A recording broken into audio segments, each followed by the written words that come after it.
중국 혹은 중국의 역사에 대해 공부하시고자 하시는 분들은 기본적으로 도교에 대한 개략적인 이해가 선행되어야 한다고 봅니다. 흔히들 도교라 하면 도덕경을 쓴 노자를 쉽게 떠올리시곤 하는데, 참고로 도교랑 도덕경은 서로 무관하다고 보시는 것이 올바른 접근 방식일 것이라고 봅니다. 도교에서 노자를 끌어들여 그를 종교적 스승으로 삼고자 하는 노력은 분명히 있어 왔지만, 그 시작과 또 기본적인 사상에 대한 이해와 더불어 둘을 놓고 비교하게 된다면 둘은 별개라는 사실을 분명히 알게 될 것입니다. 굳이 나누자면 노자의 도덕경은 사회과학의 한 분야인 정치학 서적으로 보는 것이 타당할 것이며, 도교는 의술 등을 포함한 종합적 자연과학의 일부로 보시는 것이 더 옳지 않을까 합니다. 한국에 사는 우리들이 알게 모르게 도교의 영향을 많이 받게 된 것은 아마도 성리학의 그 원인이 있을 것입니다. 성리학은 조선시대의 정치사상이자 국가 지도 이념이었습니다. 주의 성리학은 원칙적으로 도교를 배척하고 있지만, 성리학의 두 귀딩인 리와 기에서 기를 깊이 공부하자 보면은 차츰 도교의 세계에 발을 담그고 있는 자신을 발견하게 될 것입니다. 맹자의 호연지기에서 비롯된 것으로 보여지는 성리학의 기란, 간단하게 풀어 말하자면 공기로 전달되는 원초적 에너지라고 말할 수 있을 것입니다. 도교는 기본적으로 장생불사를 목표로 하며, 장생불사의 수단으로 이용되는 것 중 대표적인 것으로 단이라는 것이 있습니다. 단은 다시 외단과 내단으로 나뉘어지는데, 외단은 우리가 흔히 단약으로 알고 있는 것이 바로 그것입니다. 단약은 주로 수은으로 만들어지는데, 수은은 상온에서 액체로 존재하는 유일한 금속으로서 그 존재 자체의 신비로움 때문에 장생불사의 약재로 쓰이게 된 것입니다.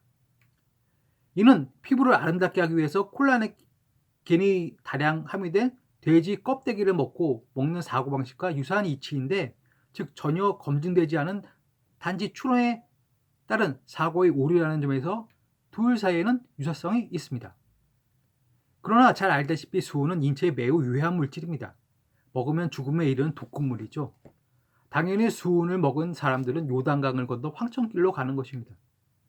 그래서 단약을 먹고 죽은 것을 신선이 되어 학을 타고 승천했다고 꾸며 감추고는 했으나, 진실이라는 것이 알게 모르게 퍼지는 특성이 있어 무의식적으로라도 외단은 차츰 깊이 대상이 되었습니다.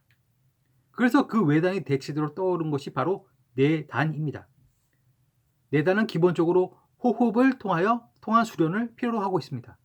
그러므로 자연스럽게 성리학에서 호연지기의 기로 연결되는 것이죠.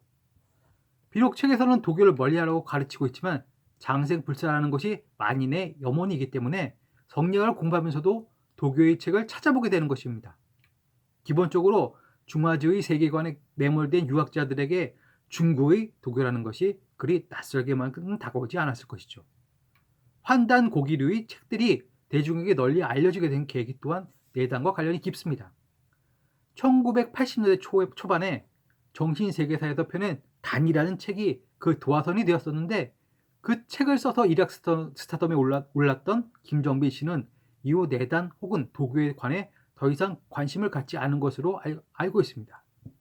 아마도 그는 르포 작가로 한때나마 잠시 내단에 관심을 갖고 책을 쓰는 것에 불과하다고 봅니다. 오히려 이 같은 학문이 이어 대중적으로 널리 알려지신 분은 홍익학당의 윤홍식 씨가 아닌가 생각됩니다. 그는 얼마 전에 대통령 후보로도 입후보하여 저를 깜짝 놀라게 했던 기억도 있습니다. 한민족 고유의 역사와 정신을 연구하시는 분들의 사상적 기반이 중국의 도교와 깊이 연계되어 있다는 사실은 우리들을 매우 고렵스럽게 하고 있습니다.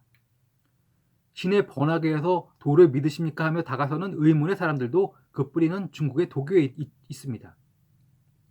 도교의 목적이 장생불사라고 했는데, 사실 대다수의 서민들에게 장생불사는 먼 나라 남의 이야기일 뿐, 작은 병은 참고 견디고 큰 병이 걸리면 죽음을 기다려야만 하는 가난한 서민들에게는 도교의 처방은 생의 마지막 희망이 되곤 했습니다. 그러나 도교의 처방이라는 것이 일종의 플라시보 효과만을 줄 뿐 근본적인 치료 방식이 될 수 없었기 때문에 없었습니다. 그럼에도 죽음을 앞둔 가난한 사람들에게는 그 처방이라는 것이 것조차도 마지막 생명줄이 될 수밖에 없는 것이 또한 슬픈 현실이었습니다.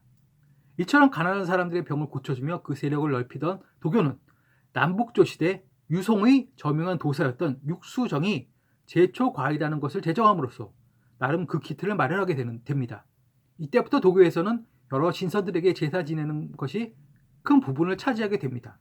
그래서 중국의 도교에서의 큰 영향을 받은 한국의 토착 종교들도 제사 지내는 것을 중요하게 여기게 된 것이죠. 그래서 시내 번화가에서 도를 믿으십니까? 하고 접근하는 사람들이 제사를 지내기를 권하게 된 것입니다.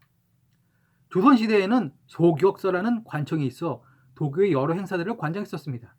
도교의 부정적인 시각을 갖고 있던 조선의 사대부들은 고려시대 성행하던 도교 관련 여러 단체들을 하나로 모아 소격서로 일괄 통합하고 이를 관리했는데 조선시대에도 일정 부분 도교의 영향력을 인정한 것으로 볼 수 있는 부분입니다.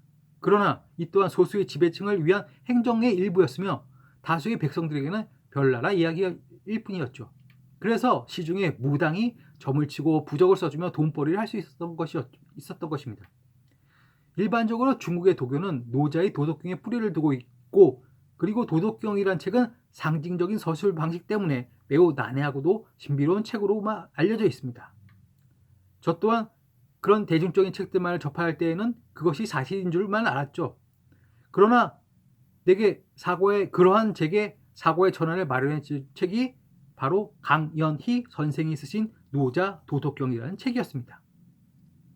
강연희 선생은 기독교 성직자로 봉직하시다가 은퇴하시고 동서양의 철학을 두루 연구하셨다고 본인의 입으로 말씀하고 계십니다.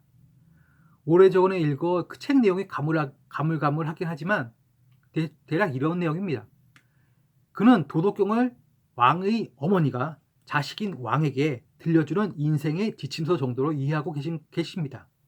즉 정쟁의 꼭지점에 서 있는 왕에게 허울뿐인 권자의 무상함을 가르치며 자식의 목숨보다 중요한 것은 없고 그것이 모두에게 통용되는 진리임을 도덕경이 설파하고 있다는 것이죠. 그러나 이러한 진리는 누구에게 들어서 알 수 있는 것은 아니며 스스로 세상을 살아가면서 깨닫게 되는 것이 순리이며 이를 도라고 하는 것입니다. 그래서 책을 그리도 읽기 어렵게 쓰게 된 것이죠. 그리고 덕이라는 것은 기본적으로 군주가 백성에게 베푸는 시혜이며 군주 자신의 목숨값인 것입니다.